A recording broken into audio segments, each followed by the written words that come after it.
Oh, here they come. Hi, Joe, Alexis, Jennifer, Nicole, Dawn, Katrina, Lisa, Shonda, Amanda, Deb, Michael. Love this. Peggy, Donna. Of course, we've got Bob Esqueri on this. Hey, Bob. Carol. We've got great people on this. So we have over 200 people who registered for the webinar. We'll probably, I'm going to guess, we're going to end up with about 70, 80 participants. A lot of people listen to our recordings. My name is Sarah Cooperman. I am the CEO of SDW Fitness Education and also the founder of Water in Motion, as well as SEAT programming, which is supported exercise for ageless training, which is a chair workout, which is very cool. We've got some great people on the webinar tonight. We're going to be talking about program design for different formats. And the focus is being able to write your own programming is essential for most fitness professionals. You need to be able to identify what is best for each individual client while keeping it fresh to maintain their focus. So we're going to be talking about not just one-on-one training, but small group training, larger group training. We have three wonderful panelists with us, and we have the fabulous Adam Budagavalli, who is one of our lead creative people, our associate creative director. He's helping to run this webinar tonight, so thank you, Adam. And we have Gail Bannister-Munn with us. Gail, you can see the banister in the background, so we know it's her. She is the flexibility specialist and a core yoga and Pilates coach with the New York Jets football team. How cool is that? She's the owner of the Bannister Method Studio out of Long Island. She's also the regional Group X manager for Crunch Fitness. It's pretty much in New York.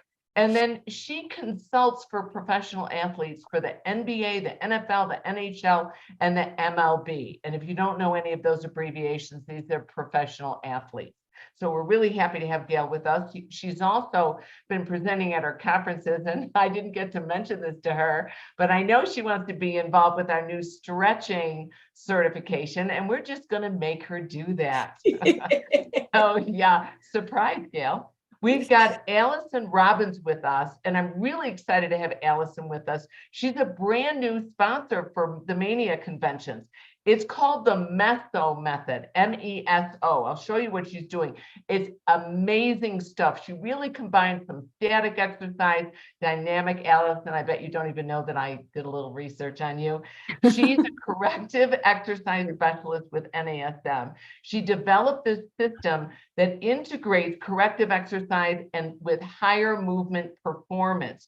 She's certified in just about everything: ballet, yoga, bar, Pilates, indoor cycling.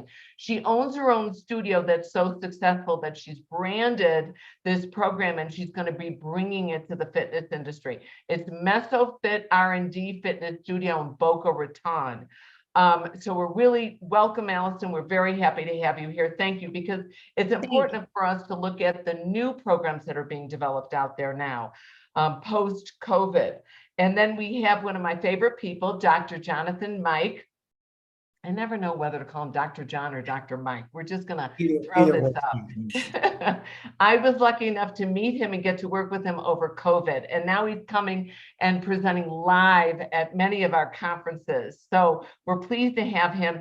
He currently teaches exercise science and sports performance at Grand Canyon University in Phoenix, Arizona. He's spoken at almost 60 events. He's written 10 book chapters on sports nutrition and strength training, and he's currently writing a book for Human Kinetics on strongman training for strength performance. So be sure to watch for that. And SDW, we will be carrying that in our booth, especially when John is presenting for us. So what we're going to talk about, and John, frankly, I'm going to start with you. What questions do you ask your clients when designing their programs? Yeah, good question. I think it really depends on what types of people, obviously, that you're working with. I mean, if you're working with higher level athletes, I mean, their purpose and their questions that you're going to ask is going to be more specific in terms of training and or programming, like what they need, what they want, what sports do they play, and what their current training looks like, what their previous training looks like, because they get paid to play in a sense, whereas you working with a general population person, most of them are not going to get paid to play. So your questions are going to be a little bit different. So for example, if you're working with Gen Pop, I would focus on a little bit more of like the actual purpose of why they're there. Why is it they actually want to come to you, or why they want to work with you? Maybe they got referred to you by somebody else. A lot of times people want to, their purpose should be for them. Oftentimes it's for somebody else or what somebody else may want. Oftentimes people want to just, look good, train good. Like I said, lookgoodnaked.com. But oftentimes they want to utilize your services to just feel better and feel happy and extend happiness in other areas of their life. They may not like it or love it as much as you, but that's okay. You're providing value to them and making them, better in the process. And that's really what the entire premise is really about. So the questions can focus more specific to, again, if it's general pop, diving deeper, maybe there's some emotional things, that they have to, work on. Maybe it's food related, but there's a lot of similarities with Gen Pop, and athletes, but it's going to be specified depending on the type of person and what they really need to do.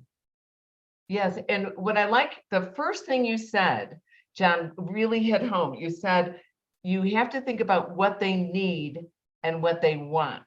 Because we know what everybody wants is a flat ass, but it's like, what do people need? And Gail, I'm going to jump to you because you do deal with these professional athletes as well as, I think, the everyday athlete. And what are your thoughts on when designing a program?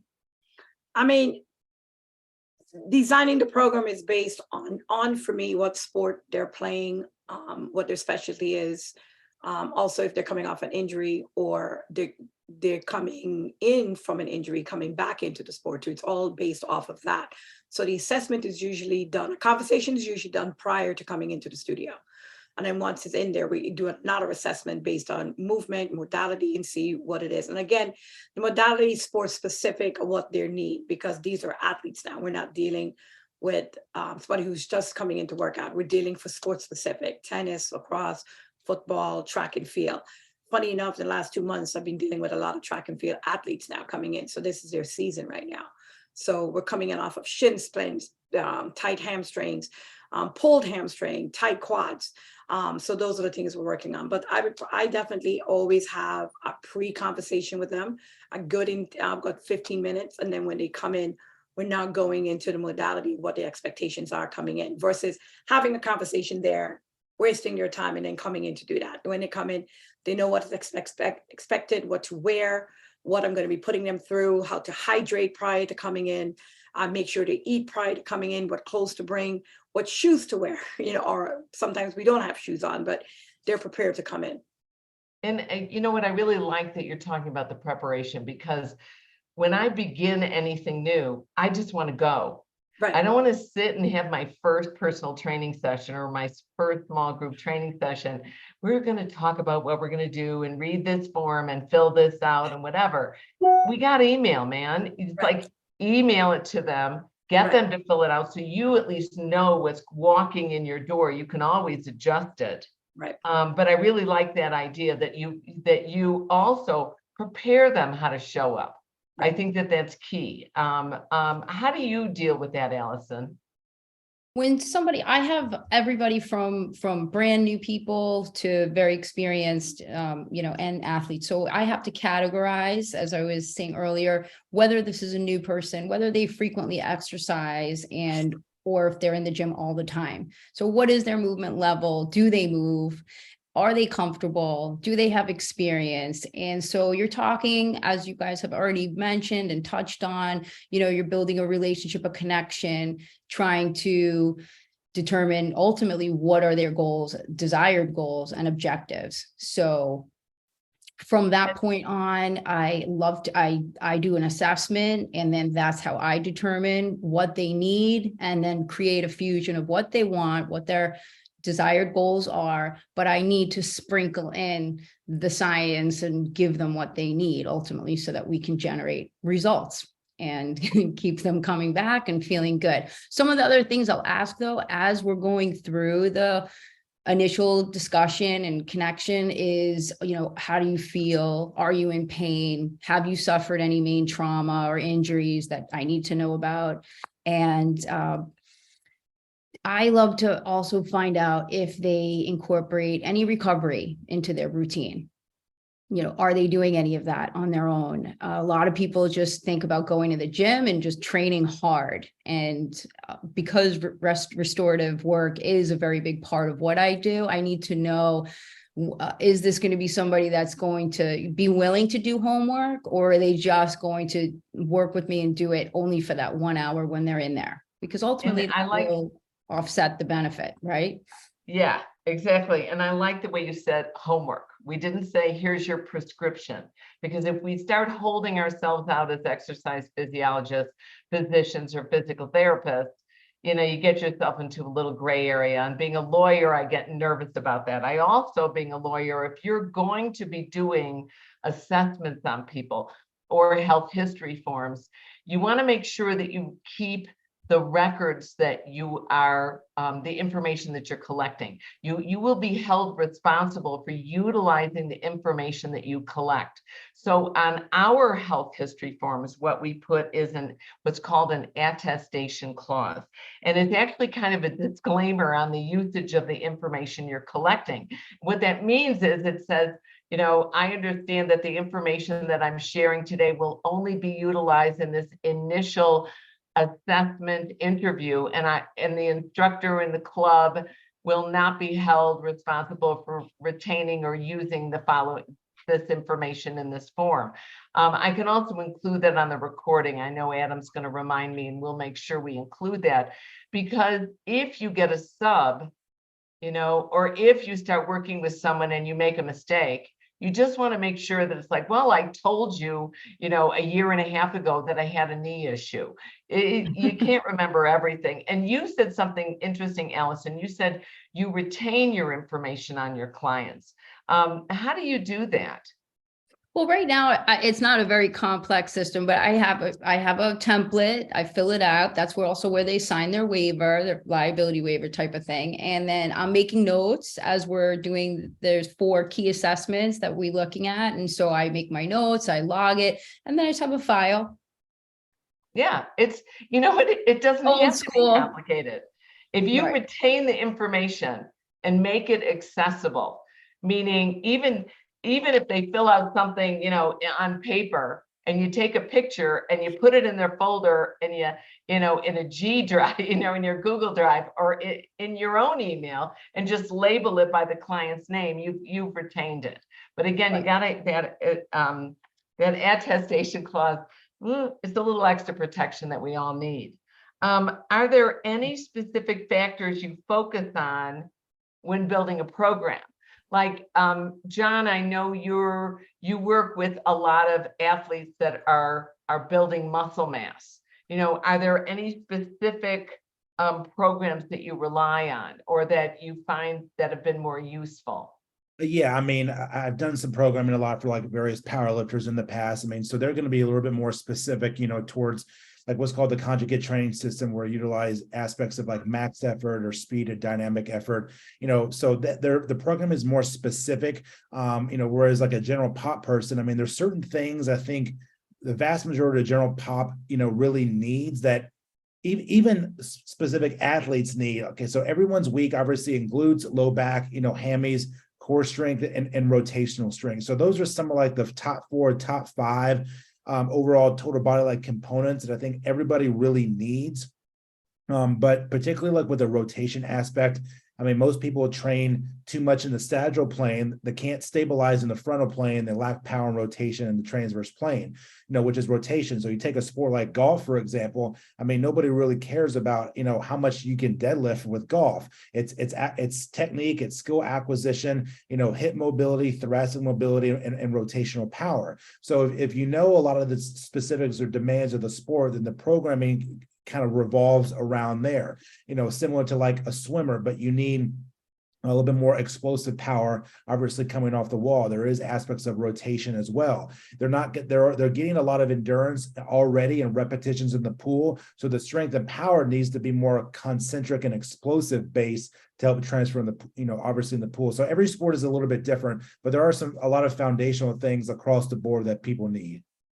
Yeah, and I love the way you're bringing athletics into it. And I would encourage all of us on this call, we just hit February, okay? And spring is right around the corner. And I got to tell you, one of the most popular training programs out there now is pickleball, is training group, small group training for pickleball. Allison, what I like about the Meso method is you use like sometimes static movement, dynamic movement in combination, which I think is so interesting. And Gail, these professional athletes have hired stretching coaches. When building a program, how do I think it's essential we integrate that now. It was very hard in the beginning when I started back in 2005, because football back then was old school. Just have them do, rhythm warm up, run them around, and they go right into it. Now it is now becoming hands-on stretching pre and post game, even halftime off the sidelines. They are definitely doing it. I mean, I am busier than I ever was. And then, in the beginning, when flexibility started becoming popular, I was like, all right, then everybody's part of it. Then you have the stretch lab coming out now. There's so many different labs coming out. But I don't know if anybody in the screen has ever done a stretch lab. Maybe somebody's worked for it. They tend to stay in their lane because it's, I want to say it's pre-choreographed. So they don't stretch for everybody's person's need. It's a universal stretch which keeps them safe within the legality, which is what you are, so they know what they're doing. So they might say, well, what do you need? Like, you can't go to a stretch lab and say, I just had a knee replacement. I'm having an IT band issue. They will look at you like, we need to get the manager to speak to you, because they don't know to address that. But we are being hired now for stretching one-on-one, whether it's 20 minutes, 30 minutes, 45 minutes, or an hour. It is becoming popular. It is becoming a need. You just have to make sure when you do it, get, like you said, get the legality of it going on.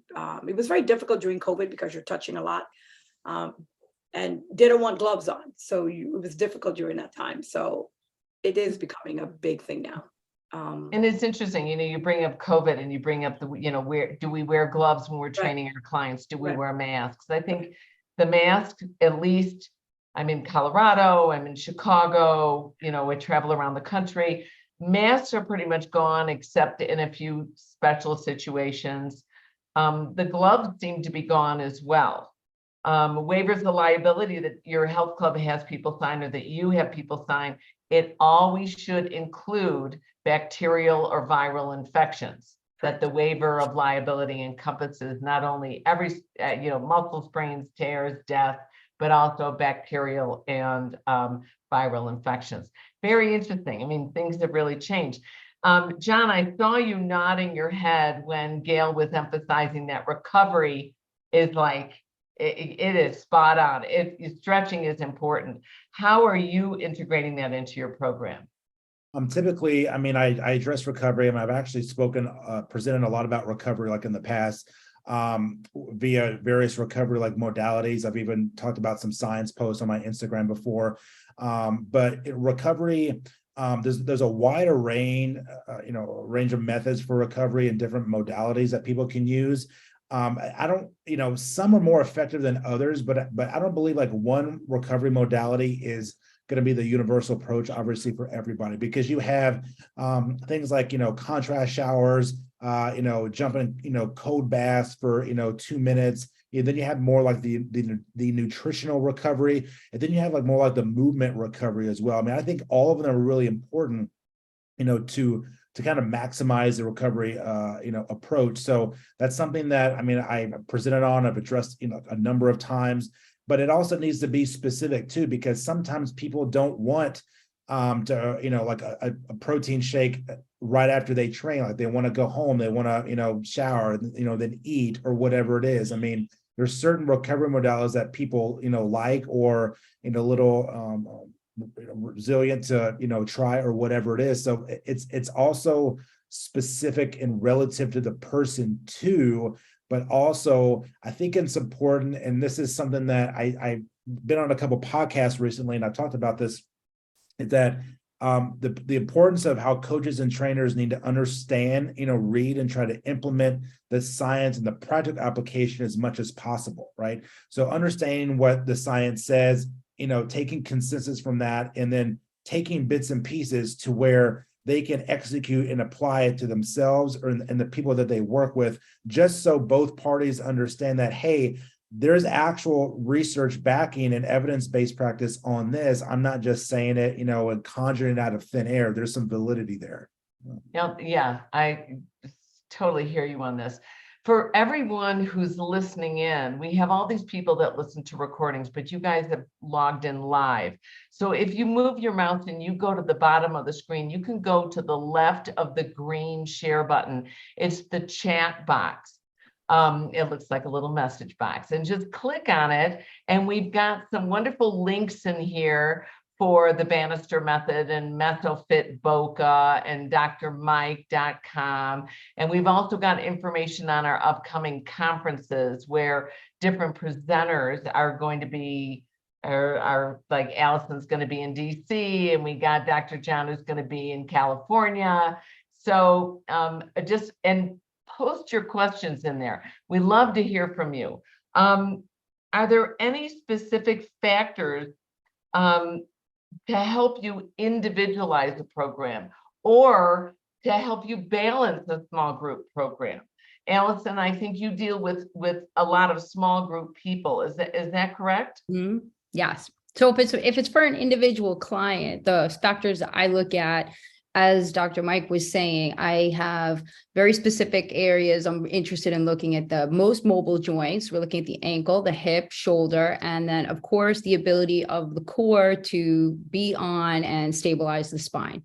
We want the rotation and coming from your hips and your shoulders, and spine remaining stable in everything we do. So if I can't be one-on-one and take a person through those specifically in the office and write down the notes, it was still almost mapped out very specifically those things I'm looking for. So it can be an observational assessment as a class is beginning and as they're moving. So those are very specific things that I'm looking for. Is that person not getting enough dorsiflexion in the ankle? Do I need to go over to them and maybe give them a prop and help them, as they're going into that specific pattern that they're doing? Or, can I help them? Are they lacking, hip extension? And I sometimes try to throw in some myofascial, foam rolling in the beginning for the warm up in small group as well. And everybody is really loving it, because as much as everybody may have that roller that they've picked up and it's sitting in their house somewhere, a lot of people don't get on it and use it unless they're told what to do, and we're going to do this for 5-10 minutes as their warm up. So that's a way for small group. So I am looking at those very specific things and programming accordingly in the small group training for that. All right, very cool. I am going to show, it's less than 30 seconds, a quick clip on what MesoFit actually is. Hi, I'm Allison Robbins, creator of the Meso Method. This is a total system based on fascial slings and amazing research that has been out there. And we've taken this and developed a program that takes you from restoration through optimal performance. So if you're a fitness professional looking to enhance your critical thinking skills and to learn a new tool to get your clients and students moving well and keeping them pain-free, please check the website to find out more about signing up and getting some more information. Excellent. So I always love looking at these things. I think it's very, very cool. Do you ever deal with small group training, Gail? Do you ever put people in groups or have them work together? And is there a positive effect on this if you're trying to, design a program and motivate your clients? I actually designed small group training for New York Sports Club when I worked for the company. It was we did Pilates, small group training, we did boxing, small group training, and we did functional training, small group training.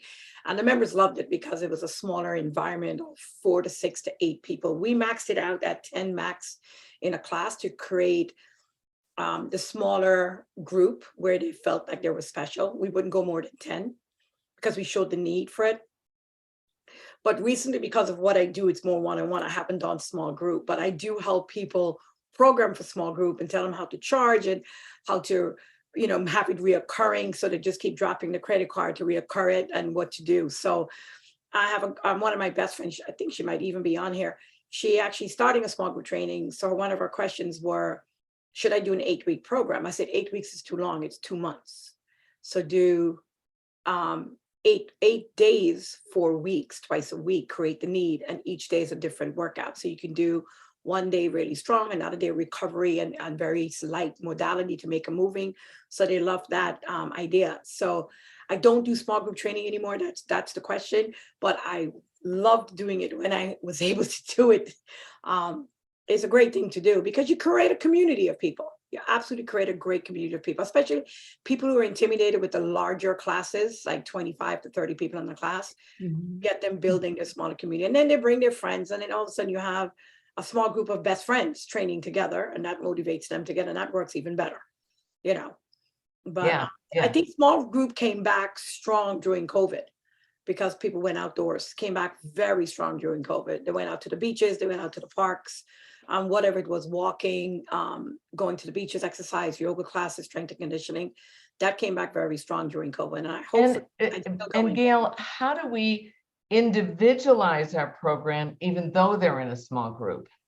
I don't think you can individualize it, but you can set, I call it level. I don't want to use the word level, but like phase 1, phase 2, phase 3, phase 4. And that way, every time they come in, it's a progression from what they do. I personally, when I did small group training, I would repeat the class twice just to make sure that they mastered the movement before I went into the next phase, to make sure they've mastered that movement before I add on that next progression, to make sure they were stable and confident enough to move that. So I wasn't that instructor where, oh, today we're going to do this, today they're going to do this, when they haven't even mastered a lunge properly or core stability move properly. So I would make sure the class I taught was repeated again. They can progress it by weight or reps, but I wanted to make sure that they were safe and effective before I added another modality to it. That's how I taught my small group training. And that seemed to help people be more confident and seeing. And then at the end of 8 weeks, they saw the growth. They saw from where they started, because we were recording it, to where they ended, to go, oh my God, look how much better I've gotten, look how much more weight I've done, how much more reps I did.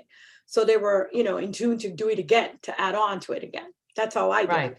Right. And John, how do you try to manage that, to individualize the small group? Yeah, I mean, I like semi-private. I actually like it better than one-on-one because it keeps things interesting.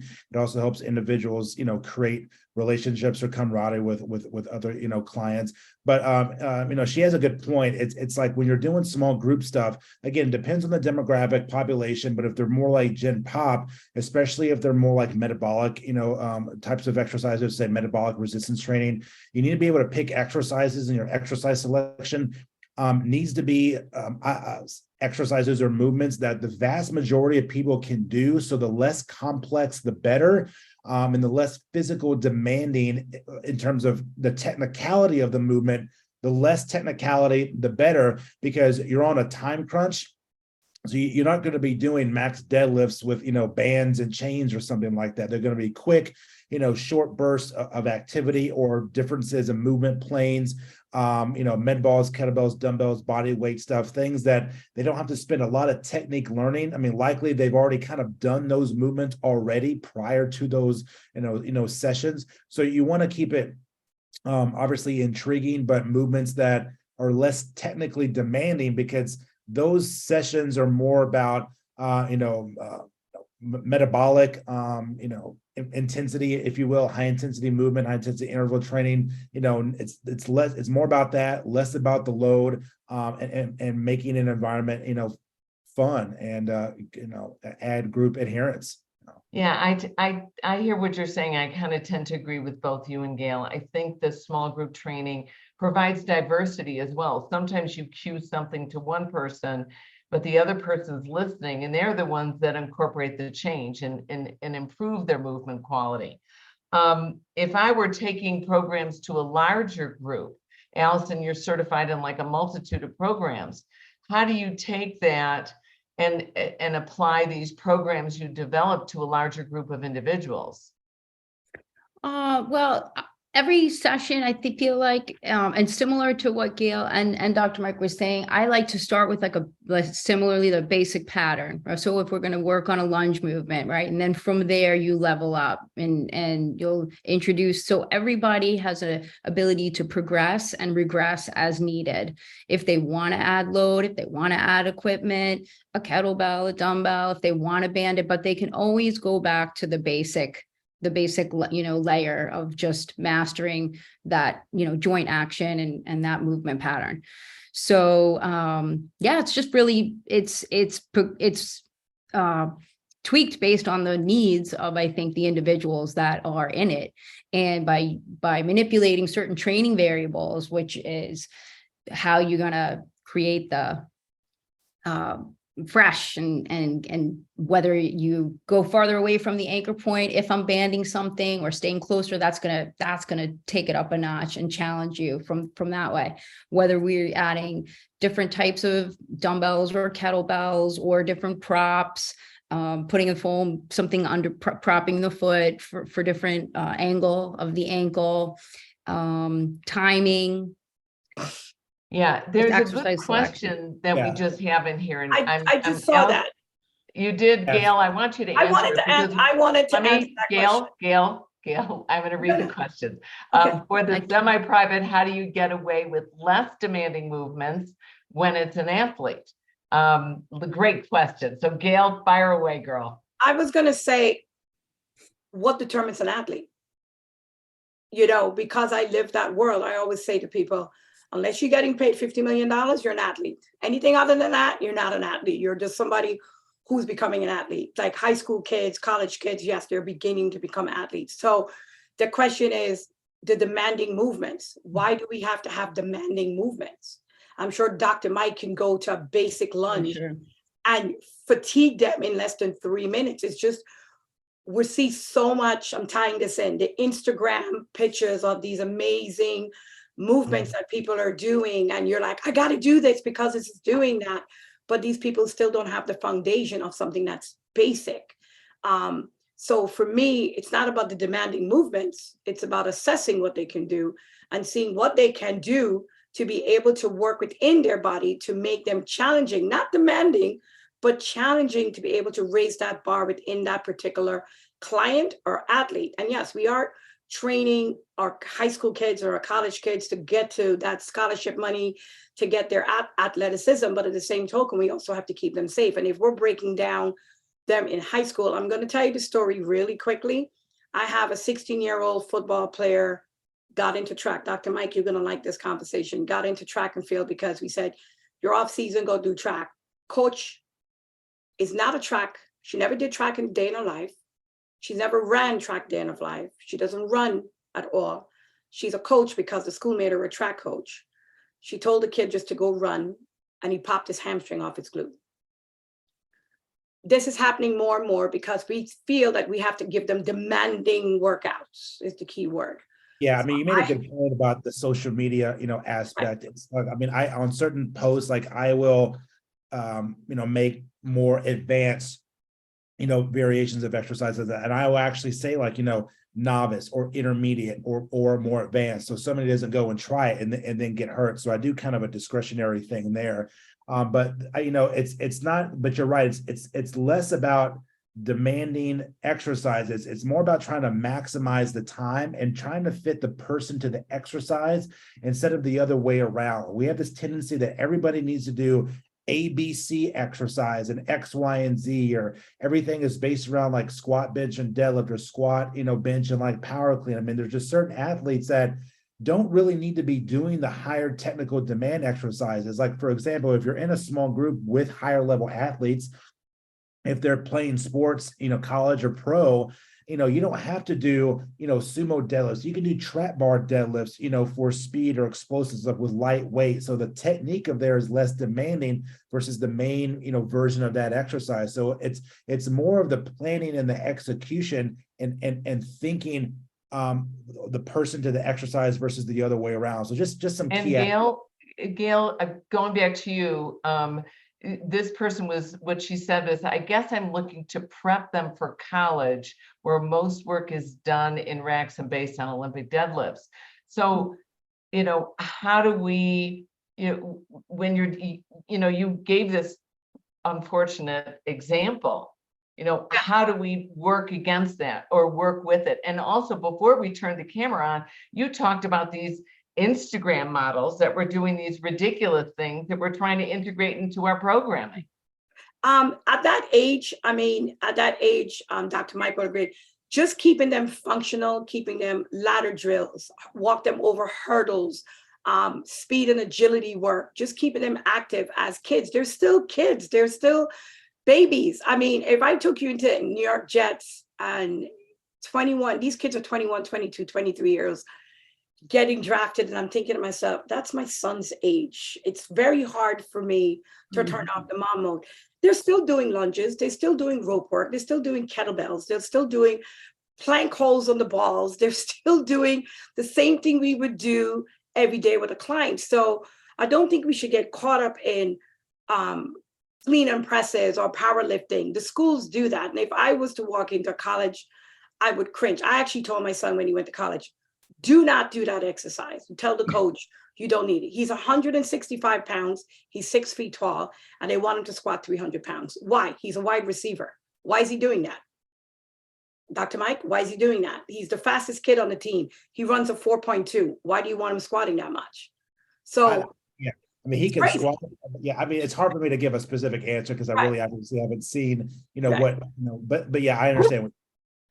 So you have to be careful. Don't worry about prepping them for college. College will take care of it when they get there. Your job is to keep them athletic, agile, mobile, and keep them, just move them on the field. Just get them out there. Have fun with them too. Don't make it such a not fun thing. I got to go in and I'm doing these many reps. Keep it fun, keep it simple, and just have them fun. Not necessarily talking about the heavy weight, but I have like a professional pickleball player that will jump in and do small group training with some of my other like moms that are coming from carpool line. And I mean, that guy is drenched, soaking wet, again, because we're doing multi-joint, multi-plane movements and using the resistance. But if he wants to, he can just go, heavier if he wants. And while the other ladies are maybe doing a shoulder press with a lighter weight, but it's the combination of the patterning that I think is his struggle is more, he's working on his balance and his agility. And so I think it can definitely work in that small group environment based on what you're bringing to the session and what you're looking to get out of it. Another thing nobody's talked about is breathing, especially educating kids to breathing at an early age, because a lot of students are not breathing correctly on the exertion. They don't understand it. They just run them, and then they don't explain to them how the breath is connected to the movement. And that's something that's a project on its own, to teach them that. It does come eventually, but if you can incorporate that at a starting point, at least when they get into college, they're ahead of the game a little bit in understanding that as well. That's why I think swimming is probably one of the best exercises for kids, is to get them in, because that brings the breathing to it immediately, Yeah. John, you were going to say something? Yeah, I understand that. I was a multi-sport athlete. I was tennis, golf. I swam for a number of years. I know it probably doesn't look like that now because I competed in strongman, when I was younger. But yeah, I mean, it's pretty great, phenomenal sports. Yeah, and the cross training really helps. So how do you incorporate a warm up, a cool down into your clients' programming? Is there anything, you were mentioning, Allison, that you like doing the foam rolling before a workout. Is there anything specific that, we want to do it at the beginning, all our programming, but we also gotta, hit the general things like warming up the core body temperature. Yeah, I sometimes do it in the beginning and a little bit at the end, or and just a variety of different things, you know, and again, depending on the needs of the people that day, because obviously there's a large area of the body going from the bottom of the foot all the way up. So, you know, very specific, we may have a focus for the day. If we're going to focus on a lot of lower body stuff, you know, maybe we'll spend a little bit more time on the hip flexors and whatever versus upper body. But playing around with the different things too. Sometimes it's rolling sticks. Sometimes I grab lacrosse balls and just incorporate different things. So people can get creative also at home and figure out different rolling implements that they can use. Because ultimately the goal is to teach them how to do this on themselves and do this regularly and to grow to enjoy it. But then as I start the class, I like to do from the beginning warm up rolling. I like to go into then activation and just warming up the joint actions of the hips and the shoulders where we're looking to get a lot of that movement coming from. And then engaging the core and whatnot. And then at the end, I always, as we get into those bigger, the strength, stability movements, I try to finish up with maybe doing a little yoga sequence, and I bring that in at the end. So it's really a very well-rounded, I think, flow of a class. Everybody leaves and they're just like, oh, that's great. We like kind of touched a little bit on everything, and they feel really great. That is. Depending what the format is, because sometimes it could be a fusion and it's 30-30 and we do cycling for 30 minutes. So it's all different, whatever the format of the class really is. All right, you guys, I'm going to share something. I want Gail, Allison, and John, I want you to think of with programming design, different format, what's the most important thing for you to incorporate? Right now, I'm going to share, this is our Active Aging Summit, which is March 11th through 12th. And I'm going to show you guys just a little video here.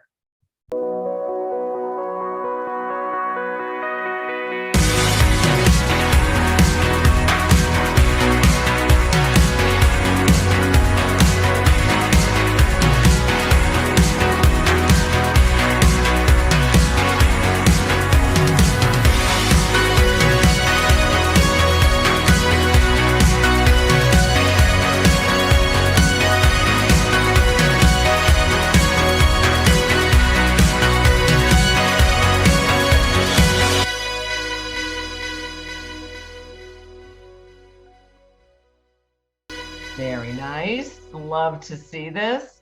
And we also have a wonderful convention coming up. We have our California Mania Conference coming up. It is going to be also in March. I'm going to show this to you. We just launched this site. Very exciting. It's March 31st through April 2nd, 20 CECs. We've got over 50 presenters and 130 sessions. We have a nice little video here.